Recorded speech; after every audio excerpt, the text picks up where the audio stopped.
Okay, so discuss natin 'tong problem sa dynamics 'no, under absolute dependent motion. In the figure on the left, the cord at A is pulled down with a speed of 3 meters per second. Find the speed of block D. Okay? Find the speed of block D 'no. So dito, okay, separate muna natin 'tong ano natin 'no, 'yan yung figure 'no. Okay, dito given tayo ng, okay, velocity ng A 'no. Okay, hinahanap yung sa D. Okay, so 'pag mga ganitong problem, ang una mong gagawin ay mag-set ka muna ng reference datum 'no. Okay? So dito, ang usually ditong convenient ay dito sa taas 'no. Okay, diyan yung ating datum. Okay? So now, ano yung mare-relate natin diyan na relationship 'no? Eto, from dito sa reference natin hanggang dito, eto yung position ng A natin or SA, 'di ba? Okay. Then eto naman, from this one hanggang dito, okay, ayan yung ating SD, tama? Okay. So since mapapansin natin dito, ilan ba yung SA mo? Isa, 'di ba? So we have SA plus yung SD mo tatlo, okay? Bakit naging tatlo? Ito, 1, 2, 3. Okay, SD yan pare-parehas 'no, kasi 'di ba equal naman yung ano nila, length.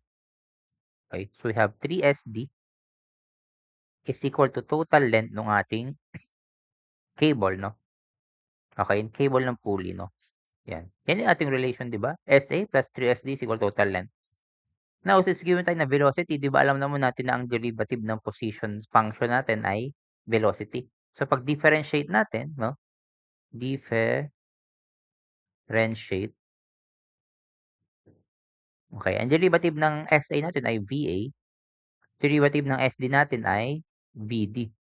Derivative ng length natin since constant 'yan, ang derivative ng constant ay 0. Okay, so since given tayo ng velocity ng A, ma-solve natin yung velocity ng D.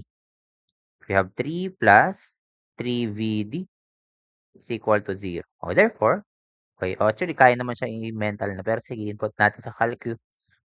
3 plus 3x is equal to 0.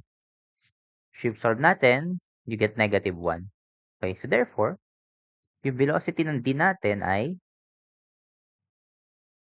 okay, VD is equal to negative 1 meter per second. Ano ibig sabihin ng negative 1? Ibig sabihin, opposite siya yung direction ng A.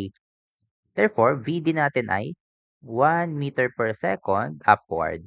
Okay, kasi nga nag-negative siya. Okay, so kung downward yung A natin, okay, pataas yung D natin, velocity ng D kasi nga nag-negative yung sagot. And reasonable naman kasi kapagka itong A na 'to, hinila mo yan 'di ba pababa, anong mangyayari dun sa D mo, sa block na nasa D, tataas siya. Okay, so yung velocity niya ay upward, okey, 1 meter per second upward. Okay, so gano'n lang tayo mag-solve nung ganitong problem 'no, mag-set ka lang ng reference datum, then you create a position, function, then yun na, apply na yung derivative para magkaroon ka ng equation for velocity. Okay, so gano'n natin siya sinolve 'no. So thank you for listening.